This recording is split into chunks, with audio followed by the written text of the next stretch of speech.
Hi and welcome back to Bigista's YouTube channel. As you can see, I've got two Birkin 35s besides me. However, one of these bags is an imposter. One of these bags is a fake Birkin and one of these is a genuine Birkin.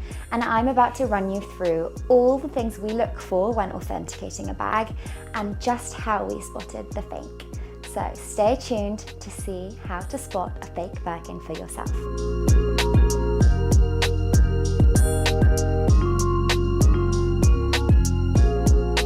Okay, so for the purposes of this video and explaining to you exactly how we spot a fake Birkin, I'm going to let you in on the secret. This bag is actually a fake Birkin. However, this one on my left is a genuine Birkin from Hermès. And I'm going to dive into all of the reasons of what makes this bag a real genuine Birkin and how we spotted the imposter bag. The first thing we look for when authenticating a bag here at Bigista is the overall look and feel of the leather of the bag. And there's several ways that we do this. First is the smell.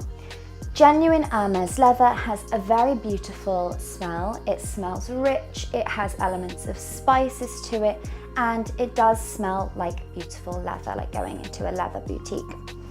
On the other hand, certain fake bags, sometimes the smell can be a giveaway on a fake bag.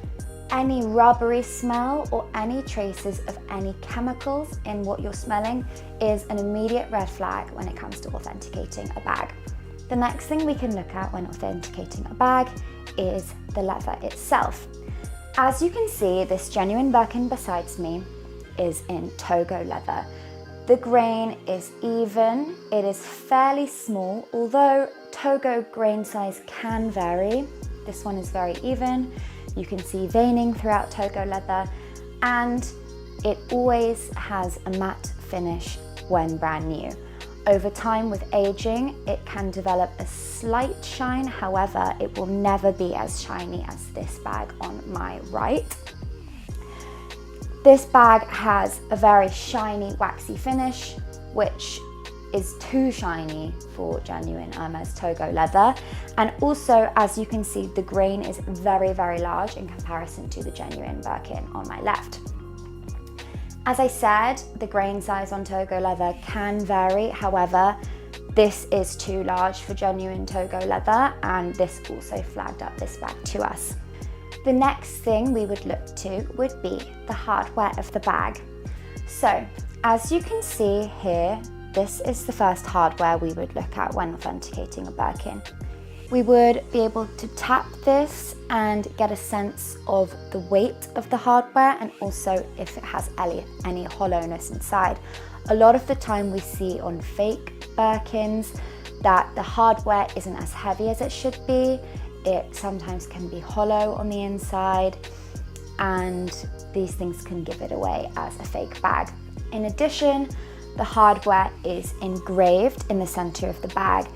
Genuine Hermès hardware engraving is very, very, very fine, almost needle fine, and it also doesn't penetrate very deep into the metal itself. Often on a fake Birkin, the engraving isn't as precise. The technology to create such a fine line isn't accessible always to these factories that are producing the fake bags. So in general, the lines are going to be thicker, and often they engrave too deeply into the surface of the metal, which is also a giveaway. The next place to look would be these little pieces of hardware just here that hold the sangles into place. On a genuine Hermès Birkin, every facet of that piece of hardware is polished the exact same way. So what that means is the inside of that piece of hardware that is against the leather is polished exactly as shiny and beautifully as the outside bit that you see at the front.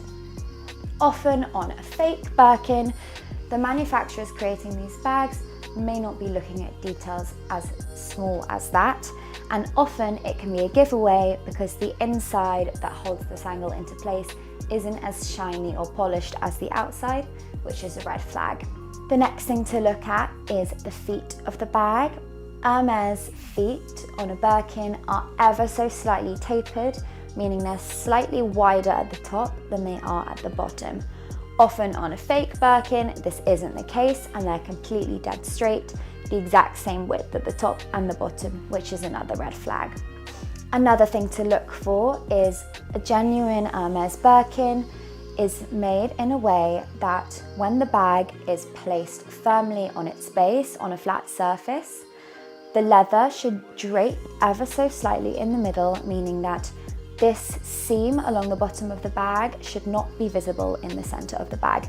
Whilst this exact Hermès fake doesn't show this exact trait that I'm explaining, it is something to look for, and if you can see that center seam in the middle of the bag whilst the bag is standing straight, that's a red flag. On that note, when standing on its 4 feet, an Hermès Birkin should be stable, it should stand up straight, and it should not wobble at all. A lot of the time on a fake bag, it can be slightly wobbly, it can be leaning to one side, and again, this is a red flag. The next thing we would look at is the lacquer of the bag. So that is the coating along the edges of the bag as seen on the top here and along the side of the stitches. Genuine Hermès lacquer is an almost completely matte finish with a very, very slight satin effect. However, on this particular fake, the lacquer is very, very shiny, almost looks like a plastic coating, which is something to look for. Another key point that often gives away a fake Birkin is the stitching. Now, as you may know, all genuine Hermès bags are hand sewn by a single artisan from start to finish. They literally sew all the stitches with a needle and thread. So what that means is, with an Hermès piece, the stitching is not perfectly regular like you would see on a sewing machine. It's part of the charm of Hermès bags and part of what makes them so special and unique. One place we can often spot this is on the handle of the bag. The reason being is it is the hardest place to sew, the most difficult place for the artisan to hand sew that leather neatly and beautifully around the handle of the bag. A lot of the time on fake Birkins, a lot of the aspects are hand sewn to give it that slightly imperfect look of a typical Hermès Birkin, since it is a widely known fact that Hermès Birkins are hand sewn. However, there's very few artisans in the world who are as skilled as to be able to hand sew that leather on the handle perfectly into place. So often on a fake Birkin, almost the whole bag may be hand sewn. However, sometimes we can see those telltale signs of a sewing machine around the handle of a bag. If the stitches are too perfect and every single stitch is the same length and the exact same tension, it's a dead giveaway, because Hermès bags don't use a single element of machine stitching on them at all. Additionally, with the stitching, there are several places on an Hermès Birkin where double stitches are used. This is to add a little bit of extra strength on an area of the bag that receives a lot of tension and weight on it. For example, on the base of the handles on both front and back, we can see 3 double stitches at the top of that stitch there. It's always 3 that are doubled, and you can tell because they are thicker.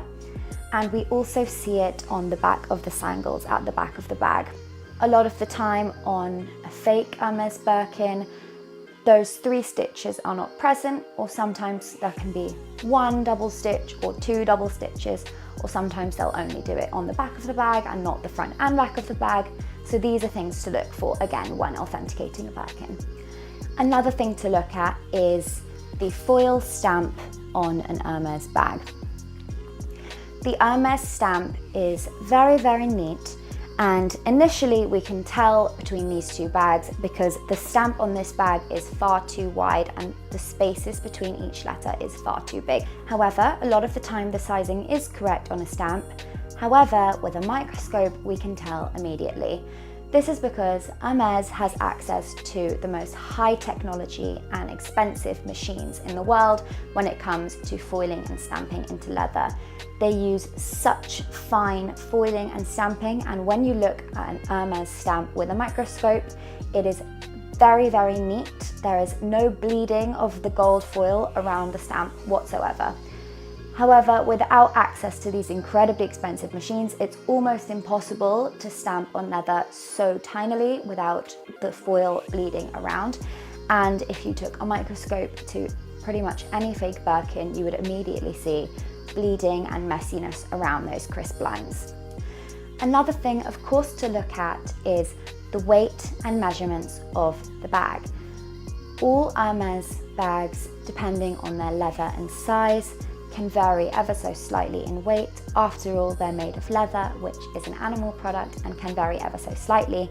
However, we do have access to a database of information, and every bag that comes into Bigista is weighed, and we store that on record. So whenever a bag comes in, if that weight falls out of line with what we expect for that size and leather, this can ring alarm bells. We also measure every element of the bag, from the sizes to the height of the handles to the width of the sangles, and if anything falls out of line, this can be a red flag. For example, on this fake bag, the handles are far too high up compared to the genuine one, which was a giveaway for this one. And another important thing to look for is the date stamp or the stamps on an Hermès piece. These are slightly different because this is an older fake bag. So any bag produced from Hermès before 2015, the stamps are on the inside of the sangles. However, after 2015, the stamps are found on the inside of the bag. However, it is a very important thing to look for because the stamps are different per year. So sometimes we've had fake bags come in that are claiming to be bags from this year or brand new bags. However, the date stamp doesn't align with the year that they've claimed the bag is from. In addition, every single genuine Hermès Birkin has a significant stamping on the inside of the bag, which contains information about the year it was produced, the model, the colour, and also the artisan himself who made that exact bag. And these are all things that are very important when authenticating a Birkin. So, I hope that you've enjoyed talking through all of these human elements that we look for when authenticating a Birkin. However, here at Bigista, we don't just rely on human authenticating alone. We have an entirely second stage of the authentication process where we rely on AI technology and microscopic technology. So we use a system where we take photos and analyze every single element of each bag using microscope technology, and this is then put through AI, which is able to compare each image through a database of millions of images of genuine Hermès products. We as humans simply don't have the capacity or skills to analyze these things on such a microscopic and granular level. The AI tools allow us an extra level of certainty when analyzing these pieces, and even tiny details such as the exact width of each little piece of letters in the stamp.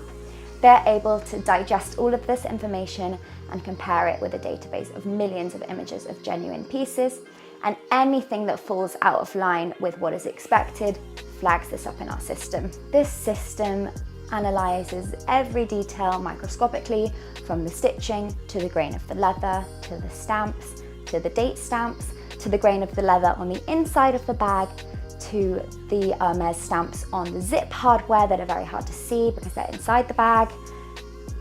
Everything that makes up the bag is then doubly authenticated and put through the microscopic system and analyzed with AI.